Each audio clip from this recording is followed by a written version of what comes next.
ओम शांति, नमस्कार। आप सभी का बहुत-बहुत स्वागत है आज के इस बातें मुलाकातें कार्यक्रम में और आशा करता हूँ आप सभी अच्छे होंगे और ख़ास दिन है आज 5 सितंबर। एक विशेष ऐतिहासिक दिन है, टीचर्स डे है और आप सभी को टीचर्स डे की बहुत-बहुत शुभकामनाएँ और मंगल कामनाएँ करते हैं। तो आइए आज के इस कार्यक्रम को सजाने के लिए हमारे साथ विशेष सिलवासा से विशेष गवर्नमेंट प्रिंसिपल जो हैं मनीषा पटेल जी जुड़ गए हैं। उनका आप उन्हें आप स्क्रीन पर देख रहे हैं, तो उनका स्वागत है आज के इस बातें मुलाकातें कार्यक्रम में। दिल से बहुत-बहुत स्वागत। उसके बाद आप देखेंगे शिव नेहा जी हमारे साथ जुड़ गए हैं हमेशा की तरह और उनका भी बहुत-बहुत स्वागत है। और हमारे साथ एक मेहमान निवेदिता जी जुड़ गए हैं, उनका भी बहुत-बहुत दिल से स्वागत है। तो आइए स्क्रीन पर हमारे साथ मेहमान जुड़ गए हैं बड़े प्यार से और आज के इस शुभ दिन पर अपने विचार, अपनी भावनाएं व्यक्त करेंगे तो हमें भी अच्छा लगेगा। और एक बात गारंटी है कि हम लोग जब इस कार्यक्रम को सुनेंगे तो अपनी बचपन की यादें ताज़ा हो जाएगी। कहीं न कहीं स्कूल के वातावरण, टीचर्स वो सब चीज़ें याद आ जाएगी। अब दोबारा मुझे वो सारी चीज़ें याद आ जाती हैं। स्कूल का जो हमारा 10वीं कक्षा वाला क्लास है, जहाँ पर हमने टीचर्स डे का सेलिब्रेशन किया था और ऐसा लगता है कि भाई वो दिन जो है अस्मरणीय है और जैसे ही प्रासंगिक होता है तो हमें याद आता है कि निश्चित तौर पे हम जो है स्कूल लाइफ या student life is best life कहा जाता है, तो वो चीज़ें निश्चित तौर पे हमारे मेमोरीज़ में परमानेंट मेमोरी में सेव हो जाता है और जब भी ज़िक्र होता है तो वो खुशी फिर से हमें लौट के वापस दुगना मिलती है। तो आइए आपकी खुशी को बढ़ाने के लिए फिर हम लोग आगे बढ़ते हैं और मैं चाहूँगा कि निवेदिता, मनीषा पटेल और शिव नेहा जी के स्वागत में एक बहुत ही प्यारा सा गीत आप पेश करें, फिर हम लोग आगे बढ़ते हैं। जी भाई जी। ठीक है, सुनाई दे रहा है? बिल्कुल।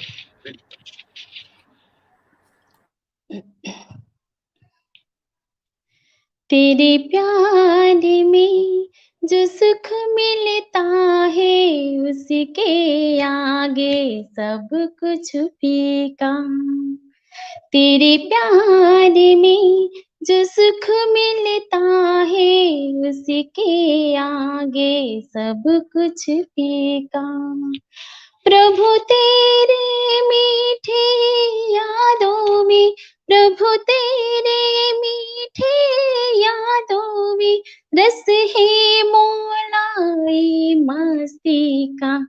तेरे प्यार में जो सुख मिलता है उसके आगे सब कुछ फीका। वो देह के भाने है भूल गई वो दुनिया पुरानी याद कहाँ।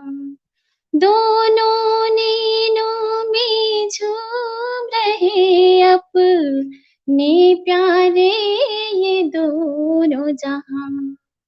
आकाश भी फीका लगता है, आकाश भी छोटा लगता है, कदमों ना लगता धरती का।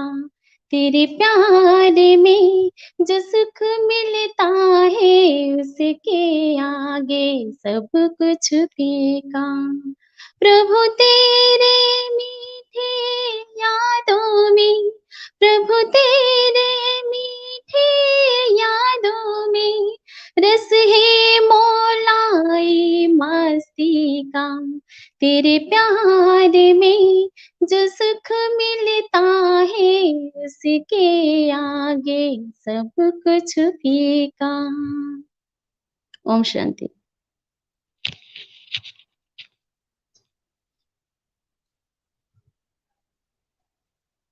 शुक्रिया, बहुत ही अच्छा गीत आपने सुनाया, तेरे प्यार में वो सुख मिलता है। आइए आगे बढ़ते हैं और फिर से मैं जोड़ना चाहूँगा आप सभी को मनीषा पटेल जी से। तो शिव नेहा जी, मनीषा पटेल के बारे में कुछ बातें बताइए हमें। जी, ओम शांति। ओम शांति। आज का बहुत ही अच्छा ये दिन है कि टीचर्स डे के दिन हमारा सुप्रीम टीचर शिव बाबा, जिसके साथ में मनीषा पटेल जी जुड़े हुए हैं, जो खुद भी एक शिक्षक है। कहते हैं कि जीवन भी एक शिक्षक ही है, क्योंकि हमको बहुत सारे अनुभव जीवन कराती है। बट जैसे रमेश जी ने कहा कि टीचर्स डे के दिन हम भी बचपन की यादों में चले जाते हैं, क्योंकि हम स्कूल कभी नहीं भूल पाते हैं। भले कॉलेज के आगे हम कितना भी कुछ करते हैं, बट जो स्कूल के दिन है और स्कूल टीचर को हम कभी भी नहीं भूल पाते हैं। तो आज हमारा भी सौभाग्य है कि आज के दिन ये प्रोग्राम हम कर रहे हैं और हम हमारे भी बचपन के सब टीचर्स को आज याद कर रहे हैं। मनीषा जी को जो सिलवासा से जुड़े हुए हैं, हमने आगे भी एक प्रोग्राम किया था सिलवासा टीम के साथ में, तो उन्हीं के कनेक्शन से मनीषा जी भी है। और Manisha ji PhD in maths, क्योंकि बहुत मैं समझती हूँ कि बहुत लोगों को मैथ्स कभी कभी बहुत कठिन लगता है, और जीवन में जब भी हम चलते हैं तो एक दूसरे के आंकड़े मिलाने बहुत डिफिकल्ट हो जाता है। तो आज जो मनीषा जी हमारे साथ जुड़े हैं, और वो हेडमास्टर है टोकरखाड़ा गुजराती विभाग के। तो मनीषा जी ही हम सुनेंगे। मनीषा जी, हम जानना चाहेंगे कि आपने जो अभी आप जो कर रहे हैं, जो उसमें आप एक्चुअली क्या एक्टिविटी करते हैं, और साथ साथ में आप आपके बारे में बताइए, आपके परिवार के बारे में सुनना चाहेंगे। और आपको 30 ईयर्स का शायद एक्सपीरियंस है, ऐसा आपने लिखा है, 29 या 30 ईयर्स। तो ये 30 ईयर्स की यात्रा में आपको ऐसे कहीं अनुभव भी हुए हुए होंगे कि जिसमें नटखट बालक भी आए होंगे जिनको आपने पढ़ाया होगा। तो ऐसे कोई एक्सपीरियंस भी सुनना चाहेंगे। और कोविड में खास करके आपको क्या डिफिकल्टी आई, ये भी हम सुनना चाहेंगे। तो ओवर टू यू मनीषा बहन जी।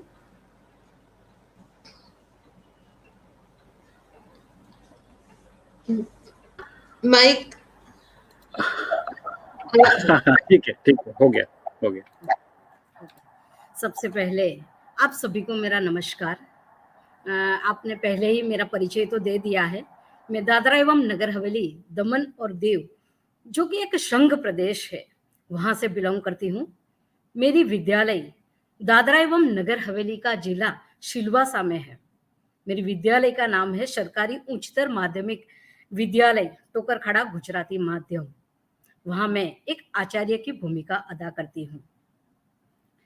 सबसे पहले तो आपने बोला कि मैथ्स गणित विषय के बारे में आपने बोला, तो गणित विषय के बारे में थोड़ा प्रभाव डालना चाहती हूँ कि मेरा ये मैथमेटिक्स से मेरा एक सब्जेक्ट है। गणित एक ऐसा विषय है जो बच्चे के मस्तिष्क का विकास करता है। मस्तिष्क का विकास होता है तो कहा जाता है कि बाकी के सभी विषय को सरलता से प्राप्त किया जा सकता है। गणित विषय एक ऐसा विषय है जिससे आपके जीवन में एक तो परफेक्टनेस, कोई भी कार्य इन टाइम में करना और कोई भी कार्य पॉइंट टू पॉइंट करना, ये सभी गुणों का विकास होता है। गणित विषय मेरा तो फेवरेट सब्जेक्ट है। तो गणित विषय के लिए एक दो सेंटेंस बोलना चाहती हूँ। मेरे बच्चों के लिए भी यहाँ से एक मैसेज मिलेगा कि mathematics is the king of all subject.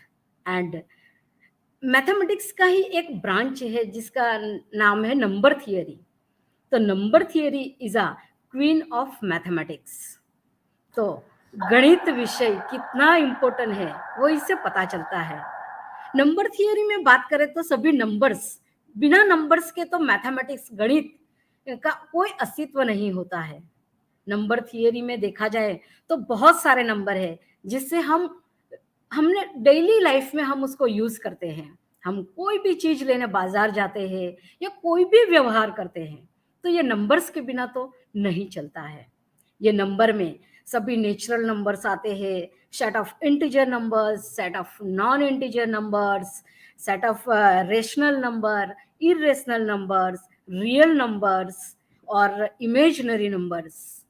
ये सभी नंबर्स के बिना मैथमेटिक्स एक अधूरा सब्जेक्ट है। इसीलिए कहा जाता है कि number theory is a queen of mathematics, और मैथ्स को तो किंग बोला गया है सभी सब्जेक्ट का। इसीलिए नंबर और ये मैथमेटिक्स के बिना मेरा भी सब्जेक्ट इसीलिए फेवरेट है क्योंकि ये सब्जेक्ट का इतना इम्पोर्टेंस है।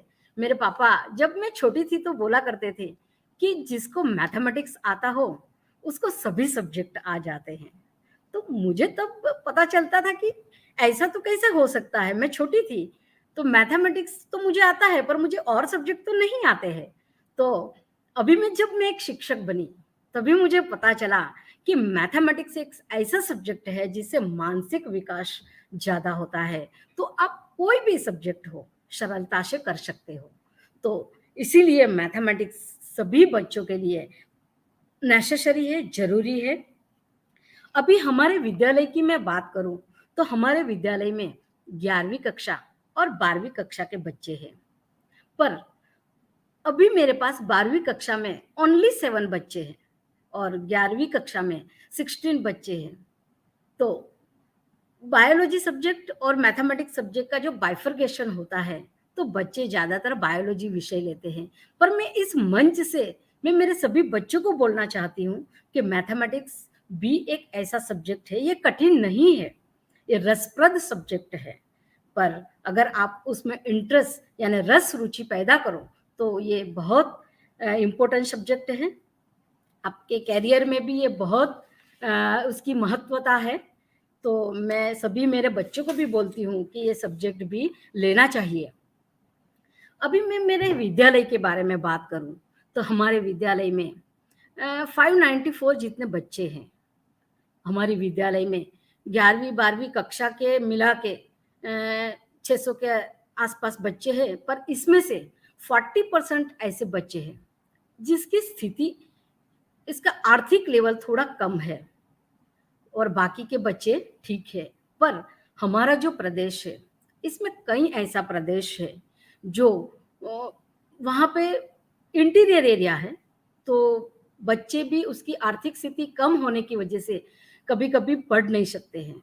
बच्चे हमारे प्रदेश में इंटेलिजेंट तो है पर कभी-कभी वो 12वीं पास भी कर लेते हैं पर आगे की उच्च शिक्षा नहीं ले पाते हैं।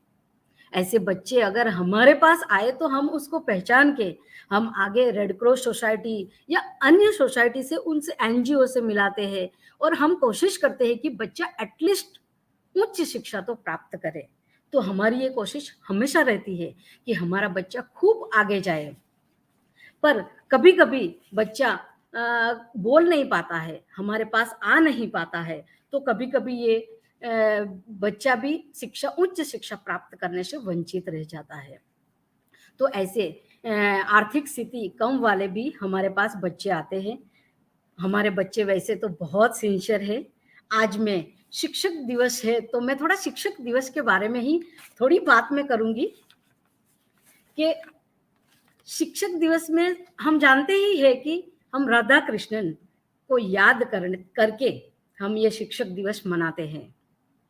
कहा जाता है कि एक शिक्षक समाज के शिल्पकार होते हैं। वे किसी भी मोह के बिना छात्र और छात्राओं को समाज की परिस्थितियों से परिचित करवाते हैं। अतः हम कहें तो शिक्षक एक समाज का निर्माण करता है।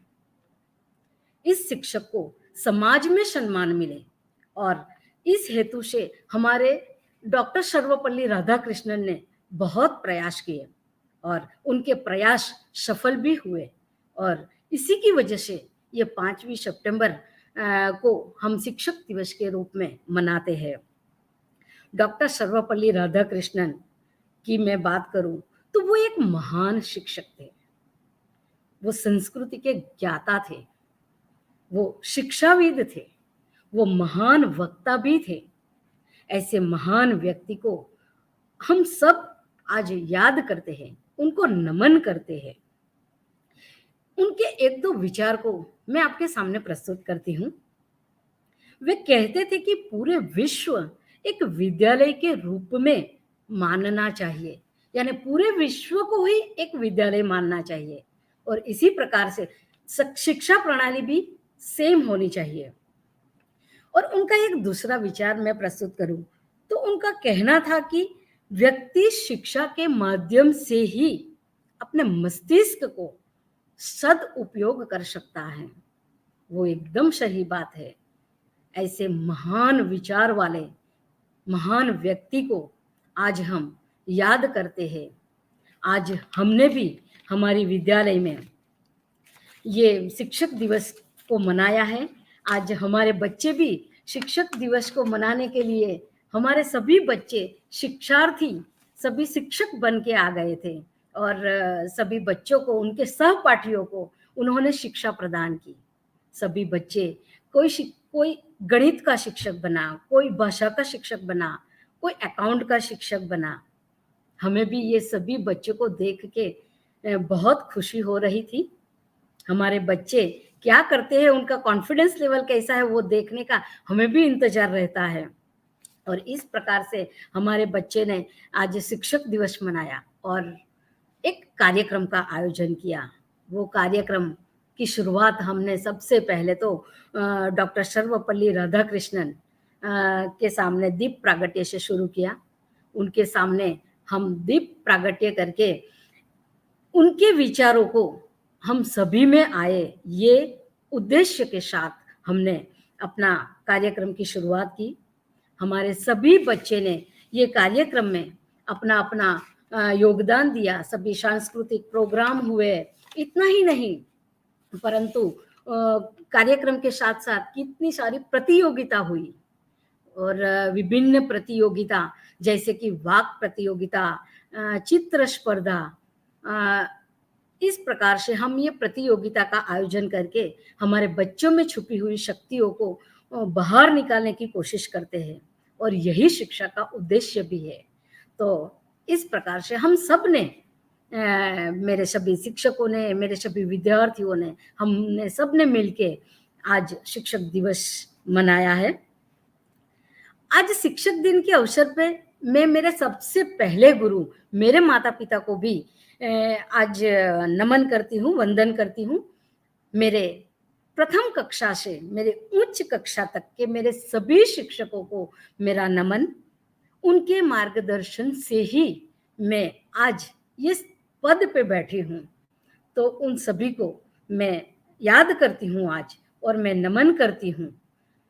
गुरु का स्थान हम सब जानते हैं सबसे आगे होता है। भगवान ने भी गुरु को तो महत्व दिया है, अपने आगे स्थान दिया है। इसीलिए एक कबीर के दोहे में कहा गया है, मैं थोड़ा गा के सुनाऊंगी सर। गुरु गोविंद दोनों खड़े, गुरु गोविंद दोनों खड़े, काकू लागू पार, बलिहारी गुरु आपने, गोविंद दियो बताए, गोविंद दियो बताए। सॉरी, मेरा सुर थोड़ा हिला होगा, पर कहा जाता है कि एक गणित का शिक्षक थोड़ा संगीत प्रेमी भी होता है। मुझे भी थोड़ा संगीत में इंटरेस्ट है, रस है, तो गाने का मन करा। तो ये थी गुरु की महिमा। ये गुरु की महिमा हमेशा रहेगी। और इस पर्व पे आज मैं विश्व के सभी गुरुओं को नमन करती हूँ, क्योंकि गुरु हमेशा ऊपर ही रहता है। तो ये तो मैंने गुरु की बात की। अभी हम हमारे विद्यालय की मैं बात करूं। विद्यालय में पहले तो मैं एक शिक्षा के क्षेत्र से जुड़ी हुई हूँ, तो मैं मेरे शिक्षा के क्षेत्र के विचार आपके सामने प्रस्तुत करना चाहती हूँ कि शिक्षा का क्षेत्र जो है वो बहुत विस्तृत क्षेत्र है। कहा जाता है कि शिक्षा प्रक्रिया एक जन्म से शुरू होती है और मृत्यु पर्यंत तक चलती रहती है। ये शिक्षा प्रक्रिया उसका एक ही माध्यम नहीं है। एक शिक्षक ही व्यक्ति को शिक्षा प्रदान कर सकता, ये सही नहीं है। व्यक्ति कहीं से भी, कोई भी माध्यम से शिक्षा को प्राप्त कर सकता है। वो माध्यम सजीव भी हो सकता है और निर्जीव भी हो सकता है। हम कहीं से भी शिक्षा प्राप्त करते हैं। तो शिक्षा ये शब्द ही बहुत विस्तृत शब्द है। शिक्षा के बारे में मैं बोलूं तो सबसे पहले तो ये प्रश्न उठता है कि शिक्षा किसे कहा जाता है। तो मैं शिक्षा की एक दो परिभाषा देना चाहती हूँ।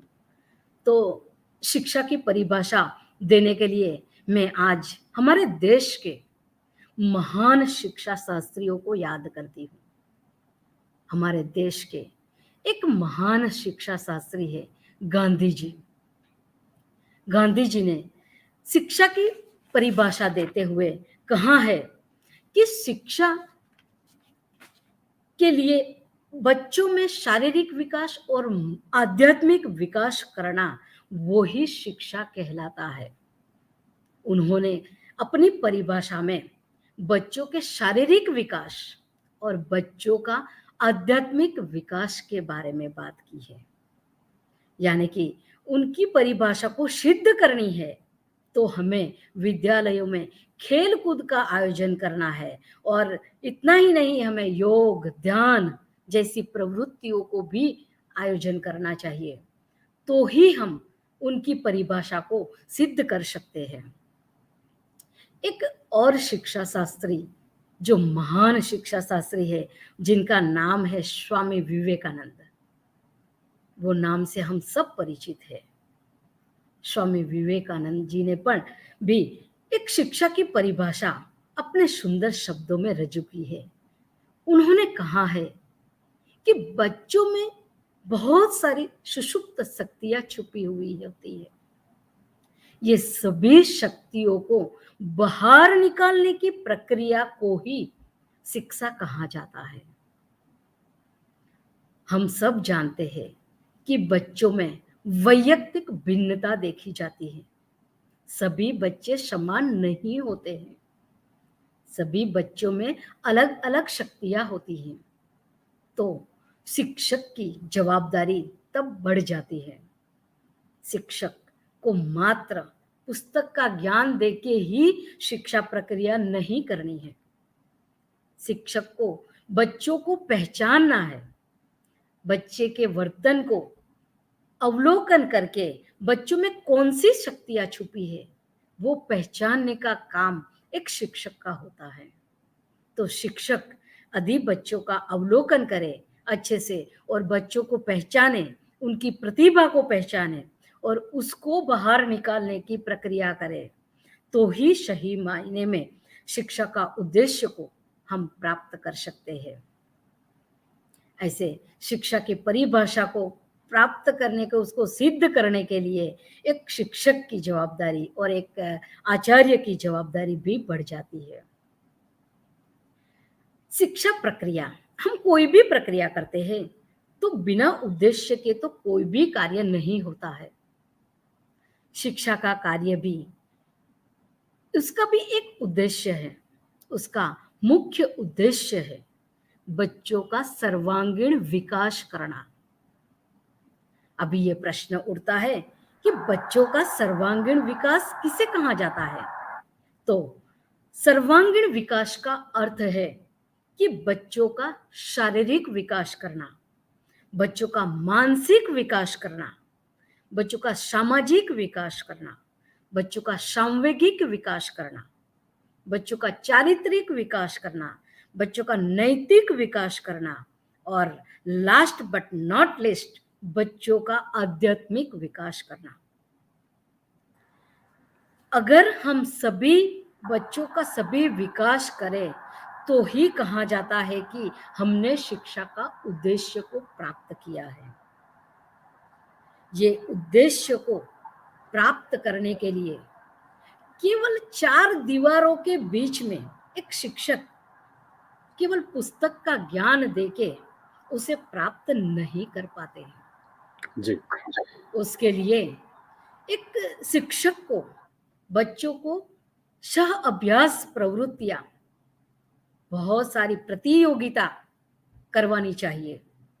पर हम सब समय समय पे हमारे ऑफिस से मार्गदर्शन हमें मिलता है, हमारे सभी अधिकारी गणों से योग्य उचित समय पे मार्गदर्शन मिलता है, और उनके मार्गदर्शन के आधार पे हम समय समय पे बहुत सारी प्रतियोगिता का आयोजन करते हैं।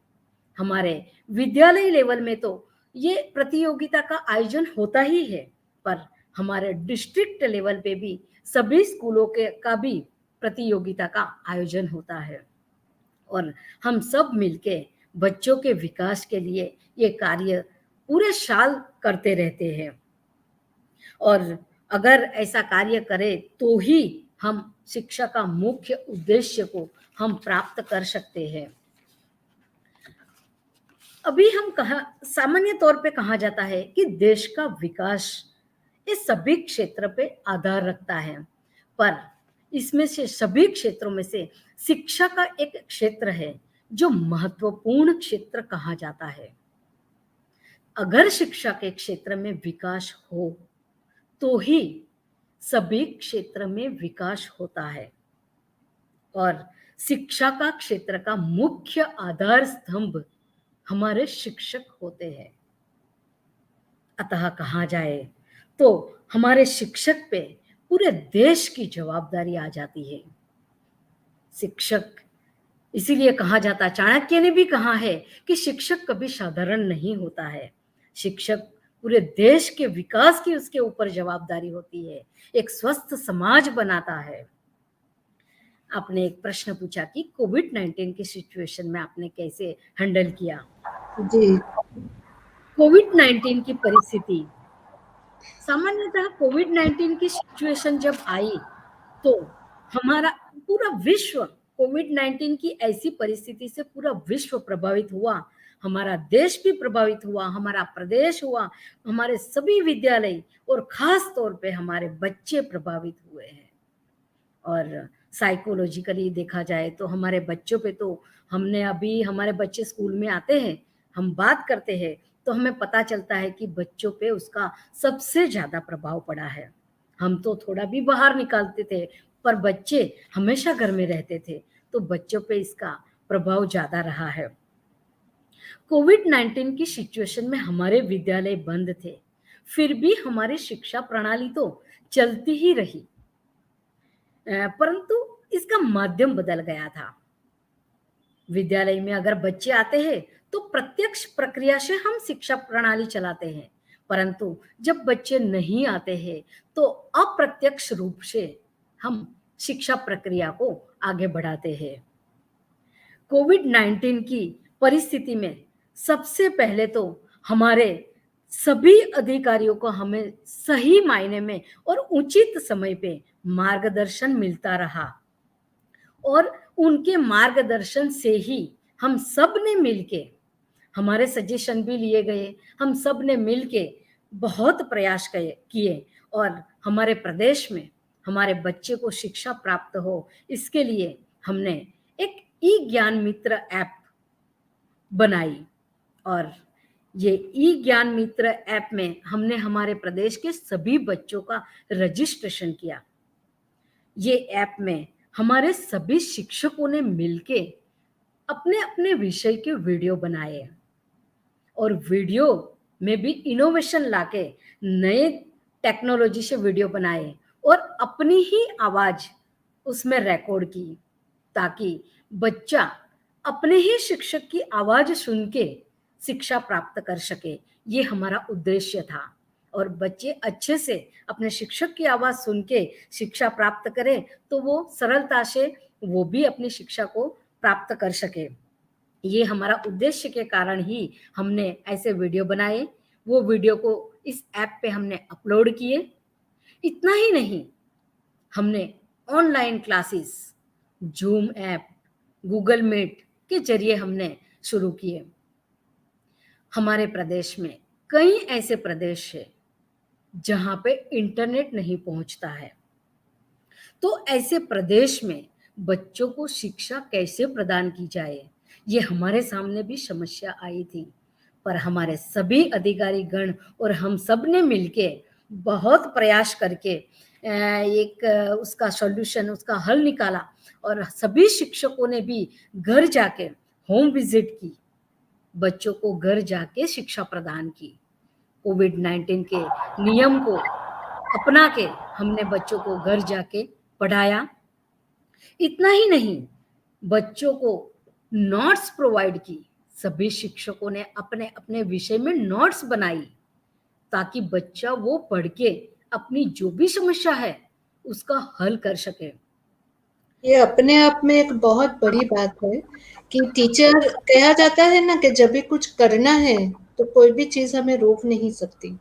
तो ये बहुत ही अच्छा आपका प्रयास रहा, और जो भी टीचर्स उसके साथ जुड़े, और एज अ हेड मास्टर आपने भी बहुत अच्छा इसमें लीडरशिप ली, जिससे बच्चों के भविष्य को कोई भी प्रॉब्लम नहीं आई। और बच्चों को भी जब भी टीचर घर जाकर पढ़ाते हैं तो एक अपनापन महसूस होता है।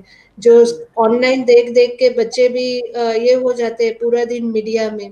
और मैंने देखा, हमारे थोड़े टाइम पहले हमारे साथ एक डॉक्टर भी जुड़े थे, उन्होंने भी कहा था कि कोविड-19 में सबसे ज्यादा बच्चे लोगों को चश्मे के नंबर आ गए, क्योंकि डिजिटल वर्ल्ड हो गया पूरा। और मैं मानती हूँ कि कोविड-19 को ये बार बेस्ट टीचर का अवार्ड मिलना चाहिए, क्योंकि कोविड-19 ने हमें बहुत कुछ सिखाया। लाइफ में भी शिक्षा दी, बच्चों को शिक्षा दी, टीचर्स को शिक्षा दी, देश को शिक्षा दी। तो मैडम, ये बहुत ही अच्छी बात आपने बताई कि आपने बहुत अच्छे प्रयास किए। तो उसके लिए आपके सब टीचर्स टीम को भी हम शुभकामना देना चाहते हैं। Thank you ma'am. आइए आगे बढ़ते हैं और काफ़ी अच्छी बातें हो रही हैं।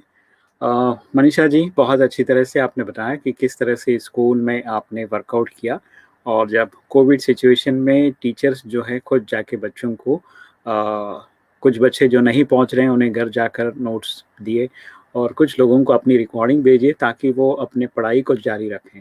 तो ये एक अच्छा चीज़ रहा जहाँ पर हमने थोड़ा सा चीज़ों को बदल के देखा और उसमें भी हमने सक्सेस पाई है। हाँ, बाकी कुछ चीज़ें हैं जो हम लोग नहीं कर पा रहे हैं, उसके लिए तो सरकार भी जानती है कि जितना हो सके हम लोग रीच कर रहे हैं और नहीं पहुँच रहे हैं तो वहाँ पर हमने छोड़ दिया है। लेकिन फिर भी अब धीरे-धीरे सामान्य जो है सिचुएशन बनेगा और जैसे कि आपने आज विशेष टीचर डे पर बहुत सारी बातें आपने बताएँ, अपने गुरुजनों को, माता-पिता को याद किया है। तो निश्चित तौर पे अच्छा लग रहा है और आप मैथमेटिक्स के बारे में अच्छा बताया। वैसे कहा जाता है कि जो मैथमेटिक्स सीख लेता है उसके लिए सब सब्जेक्ट आसान हो जाता है और आपने कहा संगीत का भी आपको रुचि है। वैसे देखा जाए तो संगीत भी मैथमेटिक्स है, सभी मात्रा में है। अगर संगीत को मैथमेटिक तरीके से अगर समझ लेता है, तो वो बंदा ताल सुर के साथ बढ़िया सा गाएगा। और कभी-कभी हम लोग मैथमेटिक्स उसका संगीत का नहीं जानते हैं, तो फिर हमें जो है बहुत ज़्यादा प्रयास करना पड़ता है, सीखना पड़ता है। तो जो लोग बीट है और जो मात्राएँ हैं 13 मात्रा या 12 मात्रा, 16 मात्रा, 8 मात्रा, 4 मात्रा, तो ये सारी चीज़ें संगीत में भी हैं। तो वो अगर समझ लेते हैं तो आपके शब्दों का चयन और स्पीड, लय सब कुछ आप समझ जाएँगे। तो निश्चित तौर पे विद्यार्थियों के लिए मैथमेटिक्स एक बहुत बड़ा वरदान है। जिनको मैथमेटिक्स हार्ड लगता है तो उनको थोड़ा-सा अपने अच्छे टीचर से, गुरु से मैथमेटिक्स के बारे में समझना होगा, तब जाके वो चीज़ें आपको वो सब्जेक्ट अगर आसान आप कर पाते हैं, फिर बाकी सब चीज़ें आपको आसानी से समझ में आ जाएगा। तो ये बहुत ही अच्छा आपने बताया कि मैथमेटिक्स इम्पोर्टेंट क्यों है, क्योंकि लाइफ पूरा मैथमेटिक है। दिन हमारी काउंटिंग से शुरू हो जाता है, तो बहुत ज़रूरी है कि हम लोग कैसे मैथमेटिक्स को ठीक से लाइफ के साथ जोड़ के देखें, तो फिर उसको एंटरटेन की तरह हम लोग कर सकते हैं, फिर अच्छा लगेगा। और आप जल्दी से समझने की कोशिश करेंगे हर चीज़ को और जैसे आपने कहा एक बहुत अच्छी बात कि जो बच्चे मैथमेटिक्स को रुचि से पढ़ना शुरू करेंगे, उसका बौद्धिक स्तर जो है बहुत अच्छा तरह से डेवलप हो जाता है। छोटे बच्चे अगर मैथमेटिक्स को रुचि से पढ़ना शुरू करेंगे, तो उनका विकास बहुत जल्दी हो जाता है। जो बच्चे मैथमेटिक्स को रुचि नहीं लेते, उनका विकास थोड़ा-सा देरी से होता है। तो ये चीज़ें हमने मार्किंग किया है। तो बहुत-बहुत धन्यवाद, शुक्रिया आपका एंड शिवनेहा जी कुछ पूछना चाहते हैं आप मैडम से? जी, मैं जब ये बात चल रही थी, मुझे एक मेरे बचपन का वाक़या याद आ रहा है कि एक जी। बार है ना, मैथमेटिक्स में मुझे बहुत कम मार्क्स मिले थे। और मेरे घर में जो मेरे चाचा थे, और उन्होंने इतना मुझे मतलब ये किया था कि अरे, मैथमेटिक्स में अगर मार्क्स आपके 100 से 100 आएँगे, तो आपके स्कोर आगे बढ़ जाएँगे। और पहले बचपन में वो एक नेतर की सोटी रहती थी, जो मतलब, तो उससे है ना, कहा भी जाता है गुजराती में, सोटी वागे गम गम विद्या आवे चम चम। मतलब, और उसके बाद में कभी भी मेरे को मैथ्स में कम मार्क्स नहीं आए। मैं समझती हूँ कि हमेशा मेरे को फुल मार्क्स ही मिले, और उसके वजह से स्कोरिंग सब्जेक्ट भी रहा।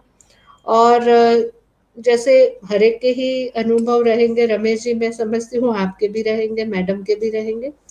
पर ये मतलब आज का ये दिन है ना, बचपन की यादों में हमें ले जाता है, भले हम कितने भी बड़े हो गए, और वो स्कूल के दिन अभी भी भूल नहीं पाते हैं।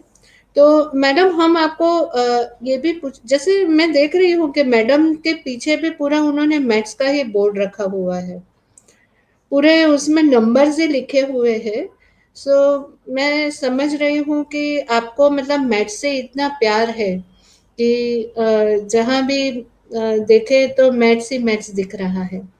तो आपके और एक क्वेश्चन मैं ये पूछना चाहती हूँ कि आपने अभी जो ऐप के बारे में बात किया कि ऐप का आपने किया था, तो वो आपके दादरा नगर हवेली के लिए ही सीमित था? आपने उसके लिए कुछ स्पेशल ऐप बनाई थी, या मतलब ये पूरे टीचर्स जो मतलब स्कूलिंग के लिए हर देश में वो अवेलेबल था?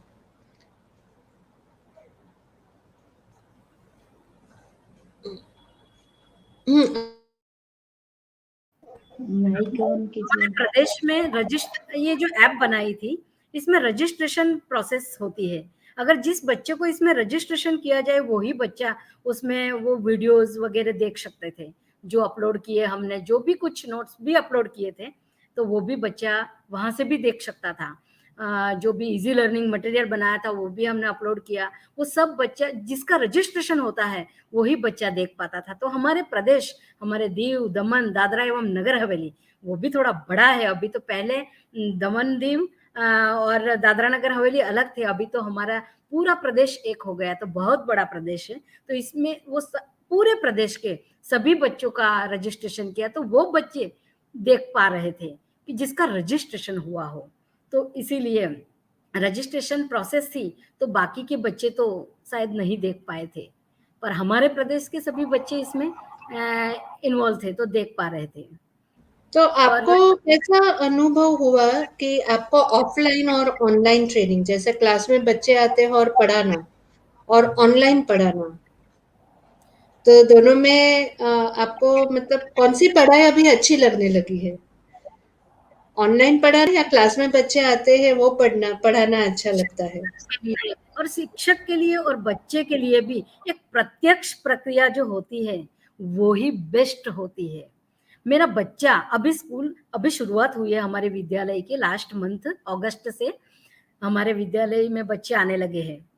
एक दो बच्चे आके मुझे बोलने लगे, मेरे मैथमेटिक्स के ही बच्चे थे, वो आके बोलने लगे, टीचर क्लास में ही बोलने लगे, मैं 12वीं में मैथमेटिक्स भी पढ़ाती हूँ, तो मेरे बच्चे बोलने लगे कि टीचर आप ऐसा-ऐसा करके सिखाते हो और जब लिख के बोर्ड पे सिखाते हो, तो ही हमें ज़्यादा समझ में आता है।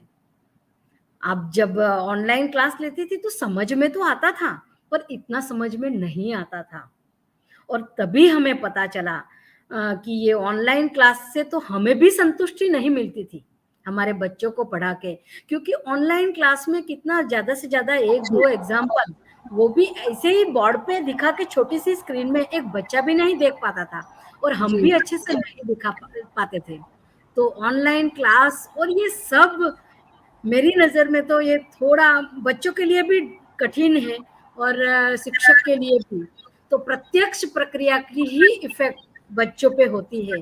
तो कहा जाता है कि बच्चे और शिक्षक एक दूसरे के दो बाजू समान होते हैं, दोनों एक दूसरे के बिना अधूरे होते हैं, कि एक शिक्षक के बिना बच्चा भी अपना लक्ष्य नहीं प्राप्त कर सकता है और बच्चे के बिना एक शिक्षक का भी अस्तित्व नहीं होता है। तो और ये कहा भी हमें जाता है ना, जब भी हम लिखते हैं तो हमें ज़्यादा याद रहता है। हाँ, जब भी हम और सुनेंगे या स्कूल में जाकर, क्योंकि क्या है स्कूल में वो एक एनवायरनमेंट मिलता है, हाँ, इसीलिए तो हम बच्चों को स्कूल में भेजते हैं ना, नहीं तो आजकल तो ऑनलाइन कितने कोर्सेज हैं। बट स्कूल में जाने से एक वो सानिध्य मिलता है, वहाँ का एक एनवायरनमेंट मिलता है, एक दूसरे को बच्चे देखते हैं, जब भी कोई आगे बढ़ रहा है तो उसके साथ संग करके जो थोड़ा डल बच्चा है वो भी आगे बढ़ सकता है, और एक दूसरे के साथ में प्रेरणा मिलती है। और साथ साथ में जब भी टीचर रहते हैं तो थोड़े स्ट्रिक्ट टीचर भी रहते हैं। अगर मुझे टीचर बनाया जाए तो मैं तो बहुत स्ट्रिक्ट बनती हूँ, मैं बहुत स्ट्रिक्ट टीचर हो सकती हूँ।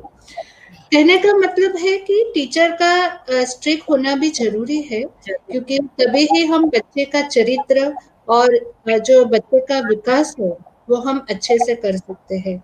और मैं मानती हूँ कि माँ के बाद अगर बच्चा किसी को पसंद करता है तो वो अपनी टीचर है।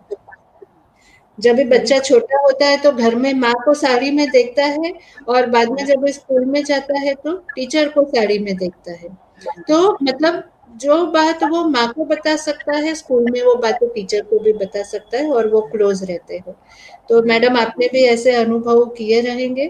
तो और कोई बात आप हमें बताना चाहती है कि जिसमें आपके स्टूडेंट्स ने खास आपको ऐसा बताया हो कि कोविड में उन्होंने मतलब उनको क्या प्रॉब्लम्स आई, या फिर उन्होंने जो आमने सामने पढ़ाई जो है और उसको कैसे वो मिस कर रहे थे, और रिजल्ट में आपने फर्क पाया कि जब भी आप क्लास में उनको पढ़ाते थे और ऑनलाइन पढ़ाते हैं तो बच्चों के रिजल्ट्स में क्या आपने फर्क पाया?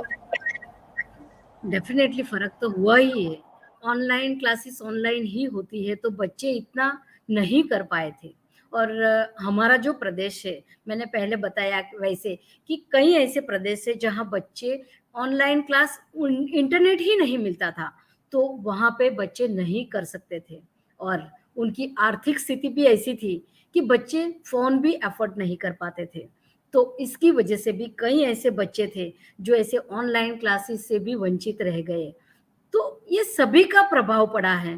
तो बच्चों में अभी हमारे पास बच्चे आए, हमने एक टेस्ट ली और ये एक यूनिट टेस्ट करके ली, तो उसका एक ही उद्देश्य था कि बच्चों ने ऑनलाइन पढ़ाई की, इसमें कितना उसको आता है वो देखने का हम सबका उद्देश्य था। और हमने देखा पर अच्छे मार्क्स आए तो मुझे भी थोड़ा अच्छा लगा। पर मुझे ऐसा लगता है हमारे बच्चों के एक्सपीरियंस, उनकी बातों से पता चला कि हम जब प्रत्यक्ष शिक्षा देते हैं उससे जो ज्ञान बच्चों का बढ़ता है, और इतना ही नहीं, बच्चे जब स्कूल में आते हैं तो बच्चे एक दूसरे के साथ मिलते हैं तो ही उसका पूरा विकास होता है, एक सामाजिक विकास होता है। इतना ही नहीं, कहा जाता है कि बच्चे ऑब्जर्वेशन, अवलोकन करके ज्यादा सीखते हैं। वो एक टीचर को देखता है, अपने सहपाठियों को देखता है और बाहर की दुनिया देखता है, आता है, तो ये उसके ऊपर, उसके मस्तिष्क पे ये सभी का प्रभाव पड़ता है। तो अभी जो विद्यालय शुरू हुई है और बच्चे आते हैं तो ये बच्चे के लिए भी बहुत अच्छी बात है, और प्रत्यक्ष शिक्षा से ही बच्चा अच्छा सीखता है। तो रिजल्ट में तो देखा जाए तो बोर्ड का रिजल्ट तो मास प्रमोशन दे दिया है, तो अभी हम एक एग्जाम कंडक्ट करेंगे तो भी पता चलेगा। तो अभी तक तो बच्चों का एक एग्जाम लिया तो अच्छा उसका परिणाम तो आया है।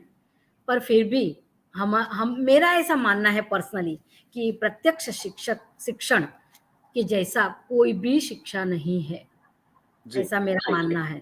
और बिना शिक्षक के भी शिक्षा प्रक्रिया की इमेज करना भी मुश्किल होता है और कठिन। एक बात एक नहीं बात नहीं मैं एक बात मैडम मैं यहाँ आपको कहना चाहती हूँ कि आपने थोड़ी देर पहले बताया कि बच्चों का आध्यात्मिक विकास भी होना जरूरी है। तो आपको पता ही होगा कि हम जो ब्रह्मा कुमारी संस्था है वो वैल्यू एजुकेशन का भी हम लोग कोर्स करवाते हैं।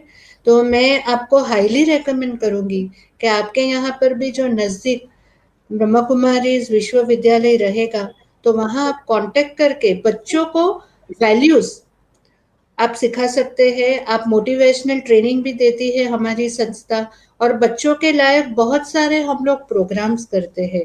तो जब भी आप वो अरेंज करेंगे तो उससे क्या होगा कि आपको बच्चों में और ज्यादा जो कॉन्फिडेंस लेवल है, जो कोविड की वजह से बच्चों का मानसिक स्तर जो थोड़ा डाउन हो गया है, जैसे आपने बताया कि बच्चे घर में बैठे रहे तो वो भय चिंता कहीं ना कहीं कुछ ना कुछ उनके मन में भी बैठा है, तो वो हम इजीली निकाल सकते हैं।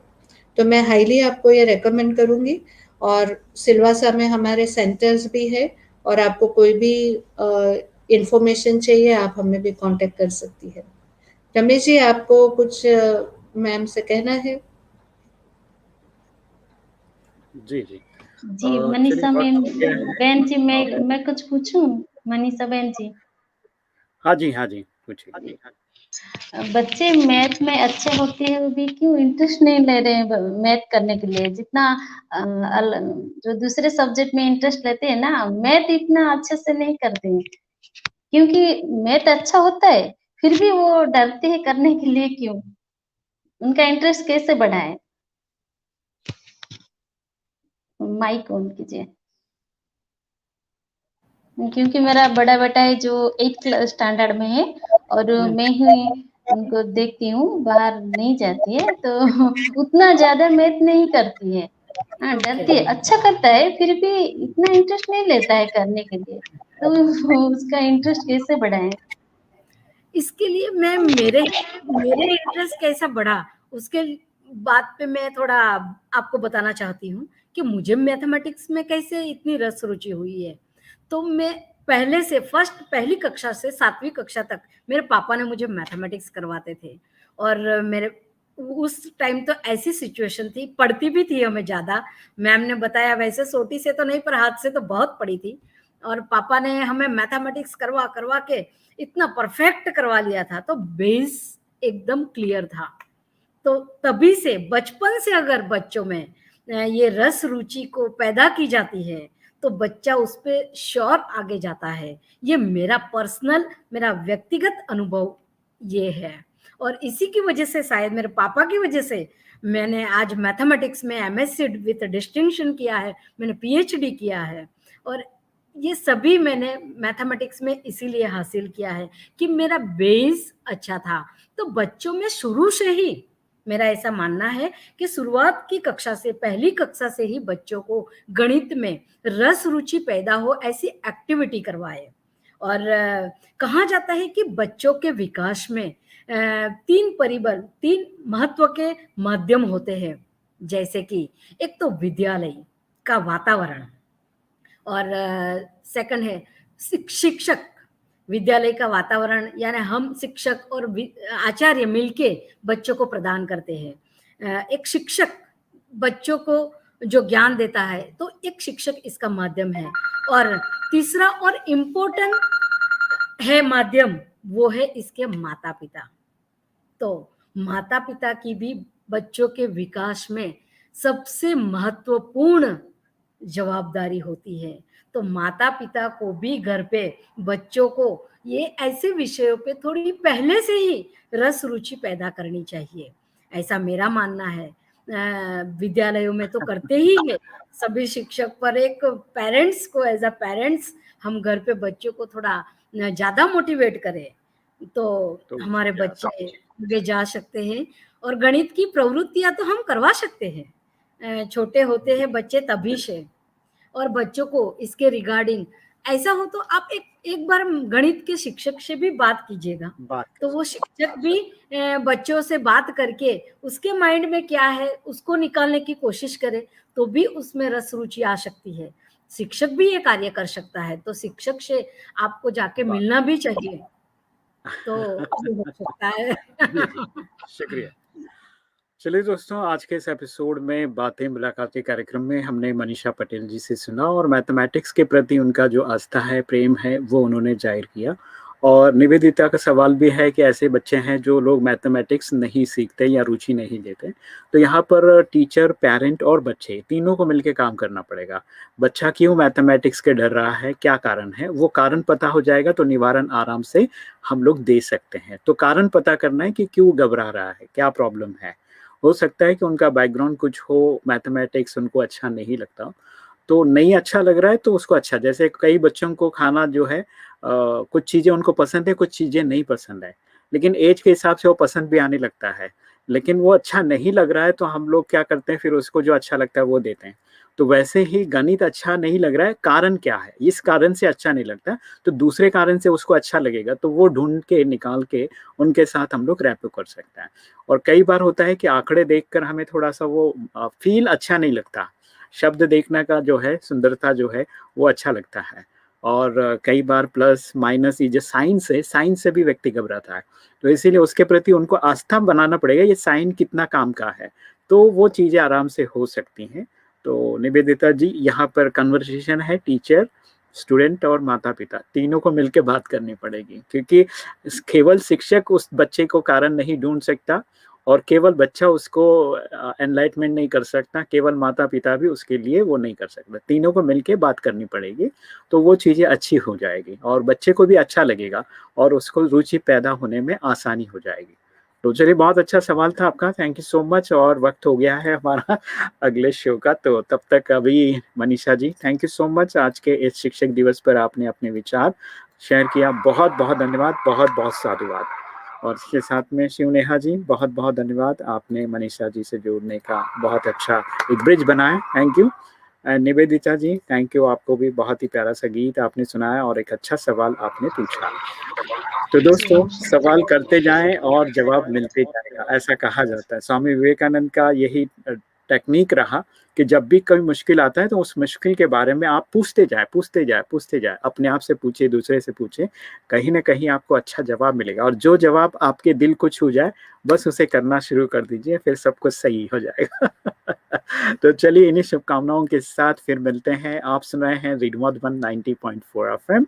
जय हिंद, जय भारत। एक बार फिर से टीचर्स डे की आप सभी को बहुत बहुत शुभकामनाएं, बहुत बहुत मंगल कामनाएं। ओम शांति।